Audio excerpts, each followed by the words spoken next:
ইন্না লিল্লাহি ওয়া ইন্না ইলাইহি রাজিউন। দর্শক, সারা বাংলাদেশে নেমে এসেছে শোকের ছায়া। সেই শোকের ছায়া আমাদের ঝিনাইদহ শহরেও নেমে এসেছে।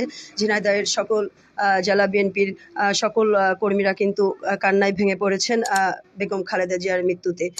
তিনবারের মাননীয় প্রধানমন্ত্রী, দেশনেত্রী, গণতন্ত্রের মা, তিনি মারা গেছেন আমরা জানতে পেরেছি। আমরা এসেছি এখানে জনাব কামাল উদ্দিনের কাছে, বিএনপির সিনিয়র নেতা, জিয়া পরিষদের। তার কাছে আমরা তার মতামত, তার মনের যে ভাব তাদের নেত্রীর মৃত্যুতে, আমরা তার কাছে শোনার চেষ্টা করব। ভাই, জানি ভালো নেই, নেত্রীর মৃত্যুতে আপনাদের শোকের ছায়া নেমে এসেছে ঝিনাইদহ শহরে। যদি নেত্রীকে উদ্দেশ্য করে তার দোয়া কামনায় আজকে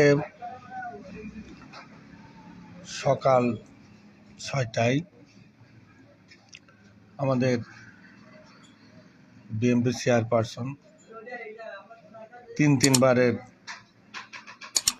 বাংলাদেশের সফল প্রধানমন্ত্রী, গণতন্ত্রের মাতা বেগম খালেদা জিয়া মারা গেছেন। ইন্না লিল্লাহি ওয়া ইন্না ইলাইহি রাজিউন। উনি এমন একজন মানুষ ছিলেন,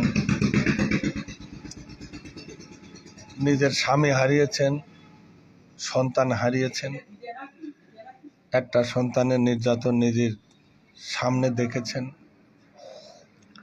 পৈশাসিকভাবে তারপরে যে অত্যাচার করা হয়েছে গত, বিশেষ করে আজ 17-18 বছর, তবুও দেশ থেকে ওনাকে চলে যাওয়ার জন্য অনেক চাপ দেওয়া হয়েছে, অনেক ষড়যন্ত্র করা হয়েছে। স্বামী হারা, সন্তান হারা, নিজের পরে জুলুমের বেদনা, এত কষ্ট বুকে ধারণ করেও এই দেশের মানুষের জন্য উনি এই দেশটা ছেড়ে কোথাও যায়নি। আজ আমরা সেই নেত্রীকে হারিয়ে ফেলেছি। জানি না বাংলাদেশে বা ভারতে উপমহাদেশে এরকম দেশপ্রেমিক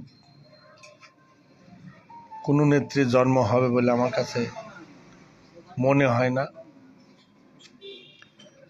আজকে শুধু আমরা বিএনপির লোকজনই নয়, সারা বাংলাদেশের মানুষ তার জন্য আজকে কাঁদছে। বাংলাদেশ তার অভিভাবক হারালো। আজকের এই পর্যায়ে এসে একমাত্র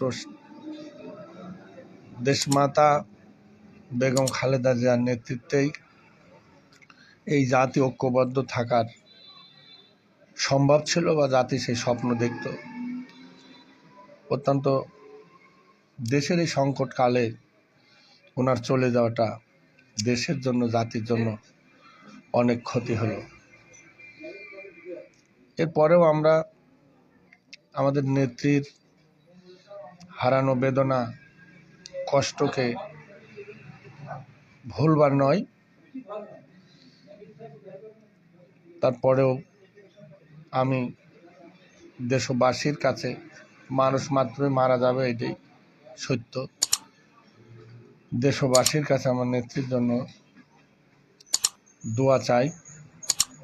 মহান আল্লাহ যেন তার বেহেশত নসিব করেন।